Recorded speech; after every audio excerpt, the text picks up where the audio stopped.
ਸਲਾਮ, ਨਮਸਤੇ, ਸਤਿ ਸ੍ਰੀ ਅਕਾਲ। ਕੀ ਹਾਲ? ਠੀਕ ਹੋ? ਸਲਾਮਤ ਰਵੋ, ਸਦਾ ਅੱਲਾ ਦੀ ਅਮਾਨ 'ਚ ਰਵੋ। ਨਿਕਲੀਏ ਫਿਰ, ਆ ਜਾਓ ਮੇਰੇ ਨਾਲ।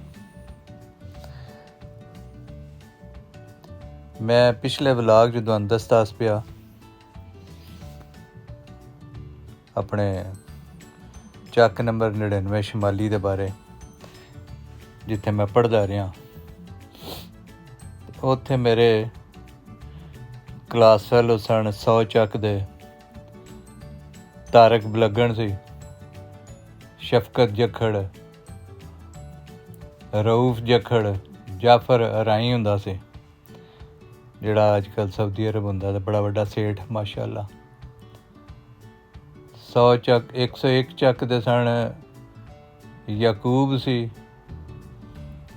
ਸੁਲੇਮਾਨ ਹੁੰਦਾ ਸੀ, ਅਸਗਰ ਸੀ, ਤੇ 99 ਦੇ ਉਸ ਦੌਰ 'ਚ ਸਾਡੇ ਸਕੂਲ ਦੇ ਮੇਰੇ ਕਲਾਸ ਫੈਲੋ ਔਰ ਦੋਸਤ ਸਨ। ਨਾਸਰ ਗੁਰਾਇਆ ਸੀ, ਫਿਰ ਇੱਕ ਬੱਚੂ ਗੁਰਾਇਆ ਹੁੰਦਾ ਸੀ ਮੋਟਾ, ਜਾਵੇਦ ਮਸੀਹ ਸਾਹਿਬ ਸਾਡੇ ਟੀਚਰ ਹੁੰਦੇ ਸਨ, ਉਹਨਾਂ ਦਾ ਬੇਟਾ ਸੀ ਔਰੰਗਜ਼ੇਬ। ਫਿਰ ਨਾਸਰ ਚੀਮਾ ਸੀ, ਸ਼ਫੀ ਕੁਰੈਸ਼ੀ ਸੀ, ਇੱਕ ਸ਼ਾਇਦ ਉਹਦਾ ਭਾਈ ਹੁੰਦਾ ਸੀ ਅਹਿਮਦ ਕੁਰੈਸ਼ੀ ਜਾਂ ਆਮੀ ਉਹਨੂੰ ਕਹਿੰਦੇ ਹੁੰਦੇ ਸਨ। ਸ਼ਬਾਜ਼ ਸੀ 99 ਦਾ। 142 ਦਾ ਹੁੰਦਾ ਸੀ ਨਸੀਬੁੱਦੀਨ ਅੱਜ ਕੱਲ੍ਹ ਮੀਆਂ ਵਾਲੀ ਹੁੰਦਾ ਪੁਲਿਸ 'ਚ। ਫਿਰ 117 ਦਾ ਵਹੀਦ ਹੁੰਦਾ ਸੀ। 121 ਦਾ ਨੂਰਲਾ ਹੁੰਦਾ ਸੀ ਮੇਰਾ ਬੇਲੀ, ਉਹ ਬਾਅਦ 'ਚ ਨੇਵੀ ਟੁਰ ਗਿਆ, ਹੁਣ ਸੁਣਿਆ ਰਿਟਾਇਰ ਹੋ ਕੇ ਵਾਪਸ ਆ ਗਿਆ, ਪਿੰਡ ਹੀ ਹੁੰਦਾ। 122 ਦਾ ਸ਼ਾਹ ਵਲੀ ਸੀ।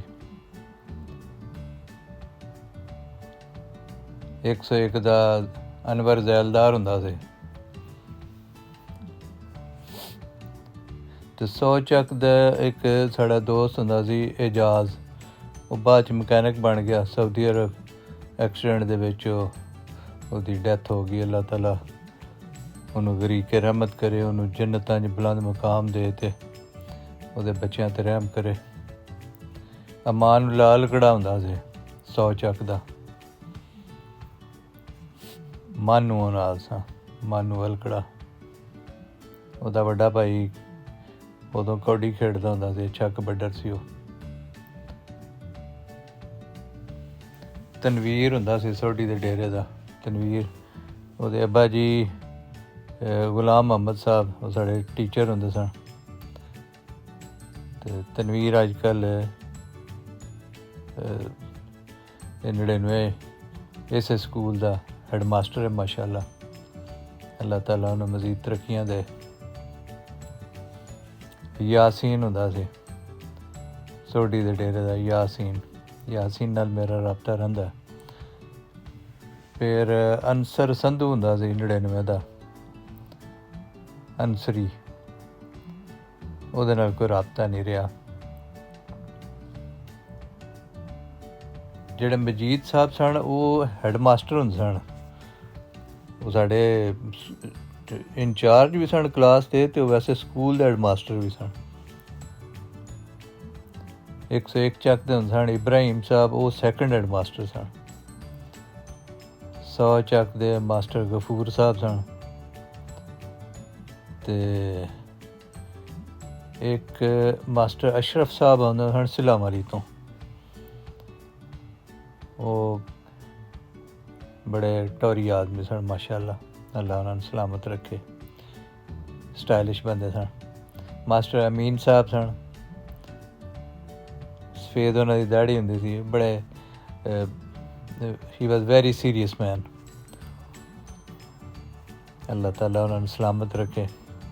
ਬਹੁਤ ਅੱਛੇ ਟੀਚਰ ਸਨ। ਅਤੇ ਮਾਸਟਰ ਅਹਿਮਦੀਨ ਸਾਹਿਬ ਬੜੇ ਹੀ ਸਵੀਟ ਆਦਮੀ ਸਨ, ਉਹ 99 ਚੱਕ ਦੇ ਸਨ। फारसी पढ़ाते होंदे सन। वेरी नाइस मैन, स्माइलिंग, और बड़े फ्रेंडली भी सन। उन्होंने वेख के डर नहीं सी लगता। मास्टर साहब ਹੁੰਦੇ ਸਨ ਜਾਵਰੀਆਂ ਦੇ, ਇੱਕ ਉਹਨਾਂ ਦਾ ਨਾਂ ਸੀ ਸਾਕਬ ਸਾਹਿਬ, ਉਹ ਡਰਾਇੰਗ ਪੜ੍ਹਾਉਂਦੇ ਹੁੰਦੇ ਸਨ। ਲਿਆਕਤ ਸੰਧੂ ਸਾਹਿਬ ਸਨ 99 ਦੇ। ਸੰਧੂ ਸਾਹਿਬ ਦੇ ਭਾਈ ਵੀ ਸਨ ਮਾਸਟਰ ਨਵਾਜ਼ ਸੰਧੂ ਸਾਹਿਬ, ਮੈਂ ਪਿੱਛੇ ਵੀ ਜ਼ਿਕਰ ਕੀਤਾ। ਮੁਹੰਮਦ ਅਲੀ ਗੁਰਾਇਆ ਸਾਹਿਬ ਸਨ 104 ਚੱਕ ਦੇ। ਇੱਕ ਮਾਸਟਰ ਖਿਚੀ ਸਾਹਿਬ ਹੁੰਦੇ ਸਨ। ਮਾਸਟਰ ਖਿਚੀ ਸਾਹਿਬ ਵੀ ਜਿਹੜਾ ਨਾ ਉਹ ਵੀ ਮਾਰਪੀਟ ਦੇ ਥੋੜ੍ਹੇ ਜਿਹੇ ਸ਼ੌਕੀਨ ਸਨ। ਮੁਸ਼ਤਾਕ ਬੋਂਗਾ ਸਾਹਿਬ ਇੱਕ ਹੁੰਦਾ ਸਨ, ਗਾਲਬਨ 106 ਚੱਕ ਦੇ ਸਨ। ਉਹ ਬੜੇ ਲੰਬੇ ਤੜੰਗੇ, ਸਾਈਕਲ ਉਹਨਾਂ ਦੇ ਥੱਲੇ ਇੰਝ ਹੀ ਲੱਗਦਾ ਜਿਵੇਂ ਬੱਚਿਆਂ ਦਾ ਟਰਾਈ ਸਾਈਕਲ ਹੈ। ਮਾਸਟਰ ਇਕਬਾਲ ਸਾਹਿਬ ਹੁੰਦੇ ਸਨ, ਉਰਦੂ ਪੜ੍ਹਾਉਂਦੇ ਸਨ। ਅਤੇ ਇੰਝ ਹੀ ਇੱਕ ਅੱਜ ਮੇਰੀ ਤਾਰਕ ਬਲਗਣ ਨਾਲ ਗੱਲ ਹੋਈ 100 ਚੱਕ, ਅਤੇ 100 ਚੱਕ ਵਾਲੇ ਨਾਲ ਹੁਣ ਤਾਂ ਰਹਿੰਦਾ ਅਤੇ ਉਹ ਸਰਗੋਧੇ ਆ। ਅਤੇ ਉਹਨੇ ਦੱਸਿਆ ਕਿ ਇੱਕ ਗੁਰਾਇਆ ਸਾਹਿਬ ਆਉਂਦੇ ਸਨ, ਰਿਟਾਇਰਡ ਹੈਡ ਮਾਸਟਰ ਸਨ ਉਹ ਕਿਸੇ ਸਕੂਲ ਦੇ, ਅਤੇ ਲੇਕਿਨ ਉਹ ਹੈ ਸਨ 99 ਦੇ ਹੀ ਪਿੱਛੋਂ। ਅਤੇ ਉਹ ਰਹਿੰਦੇ ਸਨ ਕਿਸੇ ਹੋਰ ਸ਼ਹਿਰ, ਲੇਕਿਨ ਉਹ ਕਦੀ ਆਪਣੀ ਜ਼ਮੀਨ ਦੀ ਟੇਕ ਕੇਅਰ ਵਾਸਤੇ ਆਉਂਦੇ ਸਨ। ਅਤੇ ਫਿਰ ਉਹ ਵਲੰਟੈਰੀਲੀ ਉਹ ਦਿਨ ਜਿਹੜਾ ਨਾ ਉਹ ਉਹਨਾਂ ਨੂੰ ਦਿੱਤਾ ਜਾਂਦਾ ਸੀ, ਔਰ ਉਹ ਸਨ ਅੰਗਰੇਜ਼ੀ ਪੜ੍ਹਾਉਂਦੇ ਹੁੰਦੇ ਸਨ। ਉਹ ਬੜੇ ਮਤਲਬ ਬਹੁਤ ਹੀ ਪੋਜ਼ੀਟਿਵ ਆਦਮੀ ਸਨ ਕਿ ਉਹ ਫਰੀ ਬੱਚਿਆਂ ਨੂੰ ਜਿਹੜਾ ਨਾ ਉਹਨਾਂ ਨੇ ਸਾਰਾ ਦਿਨ ਜਿਹੜਾ ਉਹ ਬੱਚਿਆਂ ਨੂੰ ਅੰਗਰੇਜ਼ੀ ਪੜ੍ਹਾਉਣੀ, ਯਾਨੀ ਸਾਨੂੰ। ਸੋ ਇਸ ਕਿਸਮ ਦੇ ਜਨਾਬ ਸੂਰਤ ਹਾਲ ਸੀ। ਫਿਰ ਇੱਕ ਉਹਦਾ ਨਾਂ ਹੁਣ ਮੈਨੂੰ ਭੁੱਲ ਗਿਆ, ਪਿੱਦੀ ਇੱਕ ਹੁੰਦਾ ਸੀ ਸਾਡਾ ਕਲਾਸ ਫੈਲੋ, ਅਤੇ ਉਹ ਬੜਾ ਰਫ ਟਫ ਗਾਏ ਸੀ। ਉਹ ਅੱਛਾ ਆਦਮੀ ਸੀ, ਉਹ ਅੱਛਾ ਲੜਕਾ ਸੀ, ਲੇਕਿਨ ਉਹਦਾ ਅੱਬਾ ਬੜਾ ਡਾਢਾ ਸੀ, ਉਹਨੂੰ ਬੜਾ ਮਾਰਦਾ ਸੀ ਬਹੁਤ ਹੀ। ਇੰਝ ਸ਼ਾਇਦ ਪੁਲਿਸ ਵੀ ਨਹੀਂ ਮਾਰਦੀ ਹੋਣੀ ਜਿਵੇਂ ਉਹਦਾ ਡੈਡੀ ਉਹਨੂੰ ਕੁੱਟਦਾ ਸੀ। Very bad. ਅਤੇ ਉਹਨਾਂ ਦਿਨਾਂ ਵਿੱਚ ਨੰਨੂ ਜਿਹੜਾ ਨਾ ਉਹ ਨੰਨੂ ਦੇੜ, ਉਹਦਾ ਵੱਡਾ ਭਾਈ ਹੁੰਦਾ ਸੀ, ਉਹਦਾ ਨਾਂ ਜਾਕਾ ਰਜ਼ਾਕ ਦੇੜ, ਕਬੱਡੀ ਖੇਡਦਾ ਹੁੰਦਾ ਸੀ 100 ਚੱਕ ਦਾ। ਅਤੇ ਨੰਨੂ ਉਹਨਾਂ ਦਿਨਾਂ 'ਚ ਕਿਸੇ ਸਕੂਲ ਦੇ ਹੋਰ ਸਕੂਲ ਦੇ ਵਿੱਚ ਪੜ੍ਹਦਾ ਸੀ, ਉਹ ਸ਼ਾਇਦ 9ਵੀਂ 10ਵੀਂ 'ਚ ਸੀ। ਅਤੇ ਉਦੋਂ ਹੀ ਉਹਨੇ ਜਿਹੜਾ ਨਾ ਉਹ ਥੋੜ੍ਹਾ ਉਹ ਡਾਨ ਟਾਈਪ ਬਣਨ ਲੱਗ ਪਿਆ ਸੀ। ਉਹ ਮੈਨੂੰ ਯਾਦ ਹੈ ਇੱਕ ਵਾਰੀ ਉਹ ਆਇਆ ਸਾਡੇ ਸਕੂਲ 99, ਉਹਨੇ ਉੱਥੇ ਆ ਕੇ ਕਿਸੇ ਮੁੰਡੇ ਨੂੰ ਕੋਈ ਚਾਕੂ ਸ਼ਾਕੂ ਵਿਖਾਇਆ, ਕੋਈ ਉਹਨੂੰ ਮਾਰਿਆ। PT ਮੁਬਸ਼ਰ ਸਾਹਿਬ ਦੀ ਸਰਬਰਾਹੀ ਦੇ ਵਿੱਚ ਉਹ ਪੂਰਾ ਸਕੂਲ ਜਨਾਬ ਲਾ ਕਰਦਾ ਉਹਦੇ ਪਿੱਛੇ ਚੜ੍ਹ ਗਿਆ। ਸਾਰੇ ਮੁੰਡੇ ਉਹ ਅੱਗੇ ਦੌੜ ਰਿਹਾ। ਬਿਲਾਖਲੋ ਗਰੀਬ ਫੜਿਆ ਗਿਆ, ਬੜੀ ਦੂਰ ਜਾ ਕੇ ਕਿਧਰੇ ਘੇਰਾ ਘਾਟੀ ਕਰਕੇ ਉਹਨੂੰ ਫੜ ਲਿਆ, ਫਿਰ ਉਹਨੂੰ ਮਾਰਿਆ।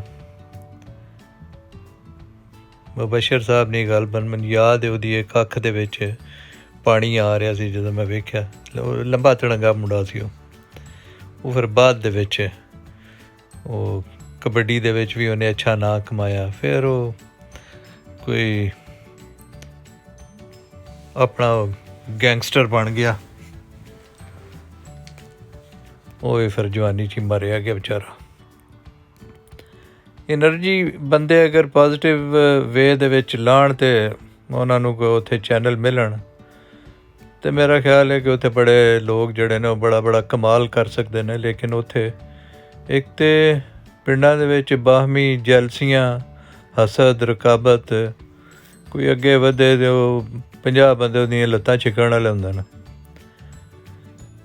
ਔਰ ਅੱਛਾਈ ਨੂੰ ਕੋਈ ਰਿਕਮੈਂਡ ਨਹੀਂ ਕਰਦਾ। ਜਿਹੜਾ ਬੰਦਾ ਸ਼ਰੀਫ ਹੋਏ ਉਹਨੂੰ ਆਖਦੇ ਨੇ ਇਹ ਕੋਈ ਮਾਲ ਨਹੀਂ। ਉਹੀ ਗੱਲ। ਅਤੇ ਜਿਹੜਾ ਬੰਦਿਆਂ ਨੂੰ ਜ਼ਰੂਰਤ ਦੇ ਨਾ ਉਹਦੀ ਇੱਜ਼ਤ ਹੋਣੀ ਸ਼ੁਰੂ ਹੋ ਜਾਂਦੀ ਹੈ। ਉਹ ਫਿਰ ਬੰਦੇ ਇਹ ਸਮਝਦੇ ਨੇ ਕਿ ਇਹ ਰਸਤਾ ਅੱਛਾ ਹੈ, ਇਹਦੇ ਵਿੱਚ ਮੇਰੀ ਟੌਰ ਹੈ।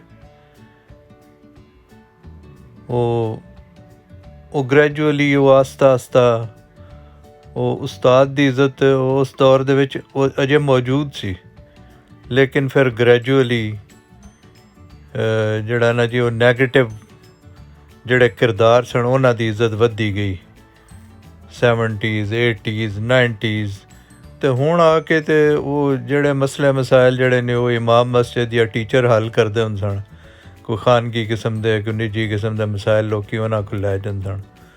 ਉਹ ਫਿਰ ਬਦਮਾਸ਼ਾਂ ਦੇ ਡੇਰਿਆਂ 'ਤੇ ਜਾਣ ਲੱਗ ਪਏ। ਅਤੇ ਹੁਣ ਤਾਂ ਮੁਲਕੀ ਖੈਰ ਨਾਲ ਬਦਮਾਸ਼ੀਆਂ ਦੇ ਹੱਥੇ ਜਿਹੜਾ ਜਿੱਡਾ ਵੱਡਾ ਚੋਰ ਹੈ, ਜਿਹੜਾ ਜਿੱਡਾ ਵੱਡਾ ਖਾਇਨ ਹੈ, ਉਹਦੇ ਪਿੱਛੇ ਜਨਾਬ ਢੋਲ ਢਮੱਕੇ ਲੈ ਕੇ ਸ਼ਯਾਤੀਨ ਦੀਆਂ ਟੋਲੀਆਂ ਜਿਹੜੀਆਂ ਨੇ ਉਹ ਚੜੀਆਂ ਹੁੰਦੀਆਂ ਨੇ। ਉਹ ਨਹੀਂ ਸੋਚਦੇ ਕਿ ਨਾ ਉਹ ਆਪਣੇ ਘਰ 'ਚ ਜਿਹੜੇ 10 ਰੁਪਈਏ ਚੋਰੀ ਕਰਨ ਵਾਲੇ ਨੌਕਰ ਨੂੰ ਮਾਰ ਛੱਡਦੇ ਨੇ।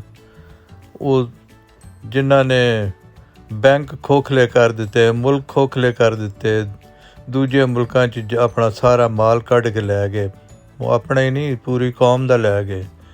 ਕਰਜ਼ੇ ਲੈ ਲਏ, ਕੌਮ ਨੂੰ ਮਕਰੂਜ਼ ਕਰ ਛੱਡਿਆ ਅਤੇ ਆਪਣੇ ਢਿੱਡ ਭਰ ਲਏ। ਆਪਣੀਆਂ ਉਹ ਇੱਥੋਂ ਕਮਿਸ਼ਨਾਂ ਮਾਰ ਕੇ ਬਾਹਰ ਲੈ ਗਏ। ਉੱਥੇ ਔਲਾਦਾਂ ਵੀ ਰੱਖ ਲਈਆਂ, ਉੱਥੇ ਇਨਵੈਸਟਮੈਂਟਾਂ ਕਰ ਲਈਆਂ, ਉੱਥੇ ਹੀ ਸੈਟਲ ਹੋ ਗਏ। ਅਤੇ ਉਹ ਬਾਹਰੋਂ ਬਹਿ ਕੇ ਅਤੇ ਜਿਹੜਾ ਮੁਲਕ ਦੇ ਪਾਗਲ ਨੇ ਜਿਹੜੇ ਲੁੱਟੇ ਗਏ ਨੇ ਉਹ ਭੋਲੇ ਕਬੂਤਰ ਉਹ ਉਹਨਾਂ ਦੇ ਢੋਲੇ ਮਾਈਏ ਗਾਉਂਦੇ ਫਿਰਦੇ ਨੇ। ਬਿਲਕੁਲ ਅਕਲ ਮਾਰੀ ਗਈ ਹੈ। ਇਹਨਾਂ ਨੂੰ ਇਹ ਨਹੀਂ ਪਤਾ ਲੱਗਦਾ ਕਿ ਸਾਡਾ ਸੱਜਣ ਕਿਹੜਾ ਅਤੇ ਸਾਡਾ ਦੁਸ਼ਮਣ ਕਿਹੜਾ। ਬਿਲਕੁਲ ਜਿਹੜਾ ਨਾ ਉਹ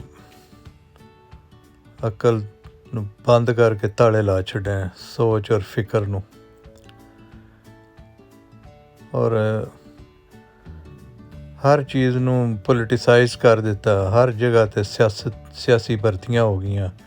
ਔਰ ਉਹ ਲੋਕ ਆਪਣੇ ਫਰਾਇਜ਼ ਨੂੰ ਅੰਜਾਮ ਦੇਣ ਦੀ ਬਜਾਏ ਜਿਹੜੇ ਆਪਣੇ ਮੁਰੱਬੀ ਸਨ ਜਿਨ੍ਹਾਂ ਉਹਨਾਂ ਨੂੰ ਨੌਕਰੀਆਂ ਦਿੱਤੀਆਂ, ਭਰਤੀ ਕੀਤੇ, ਉਹ ਹਰ ਇਦਾਰੇ ਦੇ ਵਿੱਚ ਹੀ ਇੰਝ ਦਾ ਹੀ ਮਾਲ ਉੱਤੇ ਆ ਗਏ ਆ।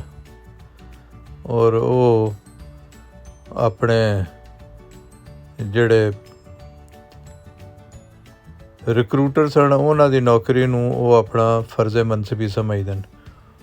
ਉਹ ਉਸ ਅਹੁਦੇ ਦੇ ਹਵਾਲੇ ਨਾਲ ਜਿਹੜਾ ਉਹ ਪਬਲਿਕ ਸਰਵੈਂਟ ਵਾਲੀ ਗੱਲ ਹੈ ਉਹਨਾਂ 'ਚ ਕੋਈ ਨਹੀਂ। ਉਹ ਪਬਲਿਕ ਮਾਸਟਰਸ ਨੇ। ਉਹ ਸਰਵੈਂਟ ਸਿਰਫ ਉਹਨਾਂ ਦੇ ਜਿਨ੍ਹਾਂ ਉਹਨਾਂ ਨੂੰ ਭਰਤੀ ਕੀਤਾ ਸੀ out of the way, merit ਤੋਂ ਬਗੈਰ। ਉਹ ਹੱਥ ਬੱਧੇ ਗੁਲਾਮ ਨੇ ਉਹਨਾਂ ਦੇ। ਔਰ ਇਹ ਹੀ ਉਹ ਲੋਕ ਨੇ ਜਿਨ੍ਹਾਂ ਮੁਲਕ ਦੀ ਰੇੜ ਮਾਰ ਛੱਡੀ ਹੈ, ਆਵਾਮ ਨੂੰ ਗੁਲਾਮ ਬਣਾ ਲਿਆ। ਇਹ ਕੁਝ ਹੀ ਤਾਂ ਗੋਰਾ ਕਰਦਾ ਸੀ। ਲਓ ਜਨਾਬ, ਅੱਜ ਦਾ ਵਲਾਗ ਮੁਕਾਉਂਦੇ ਹਾਂ। ਮਿਲਦੇ ਹਾਂ ਫਿਰ ਅਗਲੇ ਵਲਾਗ ਦੇ ਬਾਅਦ।